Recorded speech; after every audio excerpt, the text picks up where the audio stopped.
Hi అండి. నమస్తే అందరికీ. ఎలా ఉన్నారు? బాగున్నారా? నేను కూడా చాలా బాగున్నానండి. మీరు కూడా బాగుండాలని మనస్ఫూర్తిగా కోరుకుంటున్నాను. ఇక ఈరోజైతే ఈ వీడియో వచ్చేసి మా కిచెన్ టూర్ అనమాట. ఇది మా సొంత ఇంటి కిచెన్ అండి. ఇంతవరకు నేను తీసిన కిచెన్ టూర్ అయితే అది అద్దె ఇంటి కిచెన్ టూర్ అండి. ఇదైతే మా సొంత ఇల్లు అనమాట. మేము కొన్ని పరిస్థితుల కారణంగా సొంత ఇంట్లోకి వచ్చేసామని చెప్పాను కదా, అలాగే మా కిచెన్ టూర్ని ఈరోజు వీడియో కింద చేస్తున్నాను. ఇక్కడికి వచ్చిన దగ్గర నుంచి వీడియో తీయడానికి అస్సలు కుదరటం లేదండి. వీడియోస్ కూడా లేట్ అయిపోతున్నాయి అని చెప్పేసి కామెంట్స్ కూడా చేస్తున్నారు. కానీ కుదరని పరిస్థితి అండి. దానివల్ల నేను వీడియోస్ అయితే తీయలేకపోతున్నాను. ఇక ఇప్పటికి కూడా తీయపోతే నా ఛానల్ అడుక్కెళ్ళిపోతుంది. కనీసం వచ్చే వ్యూస్ కూడా రావు. ఇక అందుకని చెప్పేసి ఎలా అయితేనే ఏదో ఒక వీడియో పెడదామని చెప్పేసి కిచెన్ టూర్ అనేది చేస్తున్నాను. కిచెన్ కూడా నేను సరిగ్గా సర్దలేదండి. ఇంకా ఉండే కొంది కొంచెం కొంచెం టైం పడుతుంది అనమాట. ఒక్కొక్క పని చేసుకుంటున్నామని చెప్పాను కదా. ఇక ఇదైతే నేను యూట్యూబ్ వీడియోస్ కోసం తీసుకున్నానండి ట్రైపాడ్ అనమాట. ఇంతవరకు నాకు సింగిల్ ట్రైపాడ్ ఉండేది చిన్నది. అదైతే మేము అద్దెంట్లోకి వెళ్ళిన తర్వాత పైన పెట్టి వీడియోస్ తీస్తుంటే పడిపోయిందనమాట. ఇక అదైతే డ్యామేజ్ అయిపోయింది పూర్తిగా. ఇక అందుకని చెప్పేసి ఇదైతే నేను అమెజాన్లో ఆర్డర్ చేశాను. ఇది వచ్చేసి 600 అలా పడిందండి. ఇదైతే క్వాలిటీ కూడా చాలా బాగుంటుంది అనేసి అంటున్నారు. అందుకని చెప్పేసి నేను ఇది తీసుకున్నాను అనమాట. ఇక అది వచ్చి రావడమే మా బాబాయ్ అయితే బిగే చేస్తాను నేను, నాకు వచ్చని చెప్పేసి చేసేస్తున్నాడు. ఇక సర్లే అయితే వీళ్ళకి తెలుస్తాయి కదా కొన్ని కొన్ని, అలా వదులుతాయి అని చెప్పేసి నేను సరే ట్రై చేయని చెప్పేసి వదిలేశాను. ఆడైతే సక్సెస్ఫుల్గా దాన్ని బిగించేసాడండి. దీనికి వచ్చేసి రింగ్ లైట్ ఇచ్చారనమాట. ఈ రింగ్ లైట్ అయితే మనకి 3 కలర్స్లో అవైలబుల్ ఉంది. ఇక డార్క్ షేడ్స్ కూడా వస్తున్నాయండి. అవి మొత్తం కలిపి 4 5 కలర్స్ ఉంటాయి. నేనైతే సరిగ్గా అబ్జర్వ్ చేయలేదు, మా బాబు చెప్తున్నాడు. ఇక ఫిట్టింగ్ అయితే సరిగ్గా సరిపోయిందండి. ఇది మా ఇంటికి కూడా చాలా బాగా సరిపోతుంది వీడియోస్ తీయడానికి. ఎందుకంటే లాంగ్ డిస్టెన్స్ ఎక్కువ ఉంటుంది కదా. అంటే మీరు చూస్తున్నట్లయితే మాకు విలేజ్లో కాబట్టి కొంచెం ప్లేస్ ఎక్కువగా ఉంటుంది. మీరు మా అద్దింట్లో చూసినంత ప్లేస్ అయితే ఇక్కడ ఉండదండి. అది చాలా పెద్ద ప్లేస్ అనమాట. ఇదైతే మాకు 4 సెంట్లన్నర ఉంటుంది. దాంట్లో మేము కొంచెం రాయి మాత్రం ఏర్పాటు చేసుకొని మిగతాదంతా కొంచెం చిన్న చిన్నగా మొక్కలు కట్టి పెట్టుకున్నాము. ఇటు తూర్పు వైపు, ఇటు ఉత్తరం వైపు. మీరు ఇప్పుడు చూస్తున్నది అయితే ఉత్తరం వైపు. నేనైతే మా ఇంటిని మొక్కలతో ఫుల్గా నింపేశాను. కానీ పెట్టాల్సిన చోట పెట్టకుండా పెట్టుకోవడం చోట మొక్కలు అయితే పెట్టేశాము. ఈ సైడ్ నిమ్మల బరువు ఎక్కువైపోయిందంట. ఇక అవైతే తీసేయాలి. ఉండగా ఉండగా కొంచెం కొంచెం ఒకటి చేసుకుంటూ వస్తున్నాము ఇంటికి సంబంధించి. ఇక మేము ఇల్లు అయితే మాకు ఒకే ఒక గది, అది చాలడం లేదని చెప్పాను కదండి. దానికి మేము ఎదురైతే కొంచెం వరండా ఉంది కదా, మీకు వీడియోలో చూపిస్తాను, క్లారిటీగా చూడండి. ఇక మా బాబు ఫిట్టింగ్ అయితే కంప్లీట్గా చేసేసాడండి. ఇప్పుడు దాన్ని సెట్ చేసి చూపిస్తున్నాడు అనమాట. కరెంట్ బోర్డుకి పెట్టేసి అలా బోర్డుకి పెడితేనే ఇది రింగ్ లైట్ అనేది వెలుగుద్దంట. నేను నార్మల్గా వెలుగుతుందేమో అనుకున్నాను, కానీ లేదు. ఇవి లైటింగ్స్ అయితే తీసాడనమాట. ఈ షేడ్స్ అయితే నాకు 4 5 ఉన్నట్టున్నాయి, కానీ మా బాబు అంటున్నాడు కరెక్ట్గా 3, అందులోనే కొంచెం డార్క్ లైట్ షేడ్స్ వస్తున్నాయి అనేసి అంటున్నాడండి. కానీ షేడ్స్ మాత్రం రింగ్ లైట్ మాత్రం చాలా బాగుంది. నైట్ పూట అయితే బెడ్ లైట్ కింద కూడా వేసుకోవచ్చు అనిపించింది నాకు.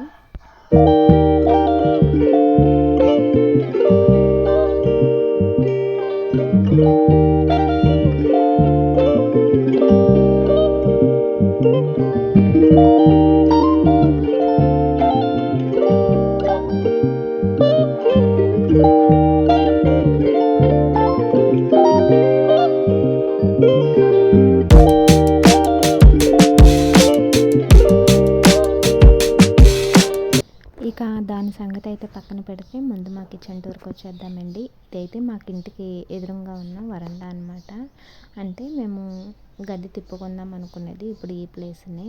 మామూలుగా అయితే వరండా కింద వదిలేశారు. అదైతే ఇప్పుడు చాలడం లేదని చెప్పేసి మెస్ తిప్పుదాం అనేసి మెస్ తెచ్చామన్నమాట. ఇంకా ఉండే కొంది ఇల్లు కూడా ఇలా ఉండదండి, చాలా మారిపోతుంది. ఎందుకనంటే మేము ఇంకా ఈ పక్కన వాడుకోకుండా ఆ పక్కన మాత్రమే వాడుకునేటట్టు ప్లాన్ చేస్తున్నాం అనమాట. ఇక ఈ వీడియో వచ్చేసి నేను ఆఫ్టర్నూన్ తీసానండి. అందుకని చెప్పేసి కొంచెం వెలుతురు ఎక్కువగా, ఫోకస్ ఎక్కువగా కనబడుతుంది. ఎందుకనంటే మాకు వంటగదికి 2 తలుపులు ఉన్నాయి. ఇటు తూర్పు సైడ్న అటు ఉత్తరం సైడ్ కూడా డోర్స్ ఉంటాయండి. దానివల్ల కొంచెం వెలుతురు ఎక్కువగా వస్తుందన్నమాట. ఇక నేనైతే ఈ స్పూన్స్ కానీ గరిటెలు కానీ అన్నీ ఆ జాడీలో పెట్టేసుకుంటాను. ఇదివరకు అయితే ఈ ప్లేస్ మొత్తము కూడా నేను గాజు సీసాలతో డెకరేషన్ చేసుకుని మనీ ప్లాంట్ అనేవి పెట్టుకునేదాన్ని అనమాట. ఇదైతే నా పాత వీడియోస్లో అయితే ఉంటుంది. నేను పాత యూట్యూబ్ ఛానల్ చేశానని చెప్పాను కదండి, అందులో అయితే ఉంటుందన్నమాట. ఇక ఇదంతా నేను వాడుకోవడానికి, రోజు వాడుకోవడానికి సరుకులు అవి అలా పెట్టుకుంటానన్నమాట. మీకు నా అద్దె ఇంటి కిచెన్ టూర్లో చూపించాను కదండి, నేను సరుకులన్నీ తెచ్చుకున్న తర్వాత ఒక డబ్బాలో అయితే వేసుకుని ప్యాకెట్స్ పరంగా ఉంచేసుకుంటాను. నాకు అవసరమైనంత వరకు మాత్రమే వంటగదిలో పెడతానన్నమాట. మిగతావన్నీ ఒక పెద్ద డబ్బాలో వేసేసి అందులో స్టోర్ చేసుకుంటానన్నమాట. ఎందుకంటే చీమలు, పురుగులు అలాంటివి పట్టకుండా ఉంటాయి కదా, దానివల్ల నేను ఇక వంటగది కూడా పెద్ద పెద్ద డబ్బాలు పెట్టేసుకుని అస్తమాన వాటికి ముట్టుకుని వేసుకోవడానికి అంత కంఫర్టబుల్గా ఉండదు. అందుకని చెప్పేసి ఇక నేను ఆ పని అయితే చేస్తాను. అందుకే నా కిచెన్లో పెద్దగా సామానం కూడా ఎక్కువగా ఉంచుకోనండి, తక్కువగానే ఉంచుకుంటాను. ఎక్కువగా ఉంచుకున్న కొద్దీ సేకరణ కూడా ఎక్కువగానే ఉంటుంది. దానివల్ల అయితే నేను అంతగా ఇష్టపడను అనమాట సామాను వంటగది చుట్టూరు పెట్టుకోవడానికి. దానివల్లే నేను కొంచెం సామాను అన్నీ తీసి మూటలు కట్టేసి అల్మార్ పైన అయితే వేసేస్తానన్నమాట. మాకు బెడ్రూమ్లో అల్మార్ అంటే సన్ సైడ్ ఉంది కదండి, ఇక దాని నిండా అయితే సామాను ఉంటాయి. ఎందుకంటే ఎక్కువ ఉంచుకున్న దగ్గర నుంచి చాకరీ తప్ప ఇంకేం ఉండదు. అందుకే ఎంత వీలైతే అంత నేను ఫ్రీగా ఉంచడానికే చూస్తాను, ఇల్లుని కానీ మనిషిని కానీ. ఇక అందుకని చెప్పేసి ఇలా ఫ్రీగానే ఉంచుతానన్నమాట వంటగది మొత్తము. ఇలా ఉంటే మనకి పని కూడా ఎక్కువగా ఉండదండి. అలాగే క్లమ్జీగా ఉండి డిస్టర్బెన్స్ కూడా ఎక్కువగా ఉండదన్నమాట. ఇక మీరు చూస్తున్నట్టయితే ఈ పెయింటింగ్స్ నేను ఎప్పుడో వేసుకున్నాను, అవైతే ఇంకా పోలేదు. మా పాప ఫంక్షన్ జరిగిందని చెప్పాను కదండి, అప్పుడైతే ఇల్లు మొత్తం పెయింటింగ్స్ అనేవి వేసుకున్నాం అనమాట. ఇక ఇవైతే నేను వాడలేదు కాబట్టి ఇక ఇలా ఉన్నాయి మేము అద్దెంట్లోకి వెళ్ళిన తర్వాత. ఇక బాక్సులు అవి ఏమన్నా ఉంటే మూతలు అవి ఇలా పేస్ట్ మూతలన్నీ అలా వేసేసుకుంటాను అనమాట. అవైతే డస్ట్బిన్స్ వాడినవి కాదండి, కొత్త డస్ట్బిన్స్ అనమాట. పంచాయతీ వాళ్ళు మాకు విలేజెస్లో ఇలా డస్ట్బిన్స్ అనేవి ఇస్తారు, ఒకటి తడి చెత్తగా ఒకటి పొడి చెత్తకి. మేమైతే వాటిని ఇలా ఉపయోగిస్తామన్నమాట, చెత్తలో వేసుకోకుండా. ఏదైనా సరే మనకి ఉపయోగపడాలి కానీ అలా చెత్తకు వేస్ట్ చేస్తాం ఎందుకు అని చెప్పేసి డస్ట్బిన్ని కూడా మంచి బిన్నుగా వాడేస్తున్నాము. ఇక ఈ గరిటెలు అవి అయితే ఇలా జాడీలో పెట్టేసుకుంటానన్నమాట. ఈ పెయింటింగ్స్ అన్నీ నేను అప్పుడు మా పాప ఫంక్షన్ అప్పుడు వేసినవేనండి. ఇక వంటగదిలో ఇవి మాత్రమే ఉంటాయి, ఇంకంతకు మించి అవసరమైనవి మాత్రమే ఉంచుతాను, ఇంకంతకు మించి ఉంచను కదా. ఇక ఇదైతే మా ఫ్రిడ్జ్, మీరు చూసారు కదా మాకు పాత ఇంటి కిచెన్ టూర్లో చూసే ఉంటారు. ఇక ఇదైతే వరండా అయింది. ఈ వరండాకి మేము ఇప్పుడు మెస్ తిప్పుదాం అనేసి అనుకుంటున్నాం అనమాట. ఈ చెక్క బీరువాని అయితే నేను ఇంతవరకు వంటగదిలో పెట్టాను, కానీ ఇప్పుడైతే వాడట్లేదు.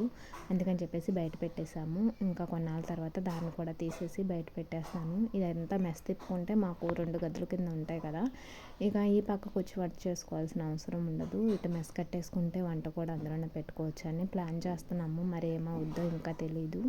ఇంకా మిషన్ సంగతికి వస్తే, మిషన్ అయితే నేను మా ఇంటి దగ్గర ఉంచానని చెప్పాను కదండి ఒక వీడియోలో. మేము ఇల్లు ఖాళీ చేసి వచ్చిన తర్వాత మా అన్నయ్య వాళ్ళు, మీరు మా హోమ్ టూర్ అమ్మ వాళ్ళ హోమ్ టూర్ చూసినట్లయితే అమ్మ వాళ్ళు పెద్ద అన్నయ్య వాళ్ళు వేరేగా ఉంటున్నారని చెప్పాను కదా, అమ్మను చిన్న అన్నయ్య ఇద్దరు కలిపి ఉంటారని చెప్పాను. కానీ అన్నయ్య వాళ్ళకి అక్కడ అద్దెకి వెళ్ళిన తర్వాత అక్కడ కొంచెం ప్రాబ్లం అయితే, అంటే ఇల్లు ఇరుకైపోవడం, అలాగే ఇంట్లోకి గాలి రాకపోవడం, అలాంటి ప్రాబ్లమ్స్ వల్ల ఇక వాళ్ళు కూడా ఇల్లు ఖాళీ చేసి అమ్మ వాళ్ళ ఇంటికంటే వాళ్ళ సొంత ఇంటికైతే వాళ్ళు వెళ్ళిపోయారనమాట. ఈ మేము చేంజ్ అవ్వటం, వాళ్ళు చేంజ్ అవ్వటం కరెక్ట్గా ఒకే టైంలో జరిగినాయి, ఒక 2-3 డేస్ గ్యాప్లో అంతేను. ఇక అందుకని చెప్పేసి అక్కడ కూడా పెద్దగా ప్లేస్ ఉండదు కదా, మీరు కూడా చూశారు కదా. ఇక అందుకే మిషన్ అయితే ఇక్కడ తెచ్చేసుకున్నాను. ఇక్కడ నుంచి ఇక అక్కడి నుంచి మా మరదలు, చిన్న మరదలు టైలరింగ్ చేస్తుందని చెప్పాను కదా, అక్కడి నుంచి అయితే పంపిస్తుంది బ్లౌజులు. ఇక్కడైతే నేను కుట్టి పంపిస్తాను అనమాట. ఇక ఈవినింగ్ అయితే 4 అయిపోతుందండి, పిల్లలు స్కూల్ నుంచి వచ్చారు కదా, అందుకని చెప్పేసి నేను జావ అయితే ప్రిపేర్ చేస్తున్నాను. ఇది వేసవికాలం కాబట్టి జావ తాగుతుంటే కొంచెం వేడి అనేది తగ్గుద్ది బాడీలో. అదే జావ కూడా చాలా మంచిది కదా ఒంటికి. అందుకని చెప్పేసి పిల్లలకి నేను ఎప్పుడు ఈ జావని ప్రిపేర్ చేసి ఇస్తాను సాయంత్రం పూట్ల. కేవలం ఈ జావ ఒకటే కాకుండా ఇంట్లో స్నాక్స్ కూడా ఏదోటి చేసి పెడుతూ ఉంటానండి. మా బాబు అయితే బాగానే తింటాడు కానీ పాప అయితే అస్సలు తిందో జావని, తనకి వాంతి చేసినట్టు ఉంటుందంట. అయినా సరే బలవంతంగా తినమంటే ఏడ్చుకుంటూ 1-2 స్పూన్స్ నోట్లో పెట్టుకుంటుంది, అంతకు మించి అయితే ఎక్కువ తిందు. అందుకని చెప్పేసి చేపకి ఎర్ర వేసినట్లుగా నేనేం చేస్తానంటే ఈ జావా ప్రిపేర్ చేసేటప్పుడే ఇంకొంచెం ఏదన్నా వేరే వెరైటీ స్నాక్స్, ఉప్పు కారంతో కలిపిన స్నాక్స్ ఏదైనా చేసిస్తాను. అప్పుడు దాన్ని చూసుకుంటే దీన్ని తినేస్తారనమాట. అందుకని చెప్పేసి ఇక అలా చేస్తాను డైలీ. ఇక ఇదైతే ఇదేనండి మా కిచెన్ టూర్ వీడియో అనమాట. ఎలా ఉందో మీరు కామెంట్స్లో చెప్పడం మాత్రం అస్సలు మర్చిపోకండి. అలాగే నా వీడియోస్ మీరు ఇంకా చూడాలి అనుకుంటే ఈ వీడియోకి లైక్ చేయండి. మీరు లైక్ చేశారంటే ఇంకొంతమందికి ఈ వీడియో అనేది రీచ్ అవుద్ది అనమాట. అలాంటప్పుడు మనకి కొంచెం సబ్స్క్రైబర్స్ పెరుగుతారు. నాకైతే 4000 వాచ్ అవర్స్ వెంటనే కంప్లీట్ అయిపోయినాయండి. కానీ ఇంకా సబ్స్క్రైబర్స్ మాత్రమే రావాల్సి ఉంది. ఇక నేను ఈ మధ్యలో వీడియోస్ అనేది చేస్తూ ఉంటే ఎలాగలాగో వచ్చేవాళ్ళు ఒకరు ఇద్దరు అనేసి. కాకపోతే నేను ఈ మధ్యన వీడియోస్ అనేది చేయటం లేదు కదా, ఇల్లు మారుతున్నాం అని చెప్పేసి హడావిడిలో చాలామంది ఇల్లు మారేటప్పుడు ఆ సామానం సర్దడం అన్నీ కూడా వీడియోస్ తీసేసి ఏ టైము ఏ మినిట్ వేస్ట్ కాకుండా పెడుతున్నారు. కానీ మేము కావాలని చేసిన ఇల్లు అంటే కావాలని చేసింది ప్లానెడ్గా చేసింది కాదు కదండి, సడన్గా జరిగిపోయింది అనమాట అది. అందుకనే నేను కొంచెం డిప్రెషన్లోకి వెళ్ళి వీడియోస్ అనేది తీయలేకపోయాను. ఇక నుంచి ప్రతి సిచ్యువేషన్ వీడియో తీసి పెట్టాలనేసి అనుకుంటున్నాను. అందుకని చెప్పేసి ఈ ట్రైపాడ్ అనేది తీసుకున్నాను అనమాట. ఇక నుంచి నా వీడియోస్ అనేవి లేట్ అవ్వకుండా వస్తాయి. అలాగే మీరు కూడా నాకు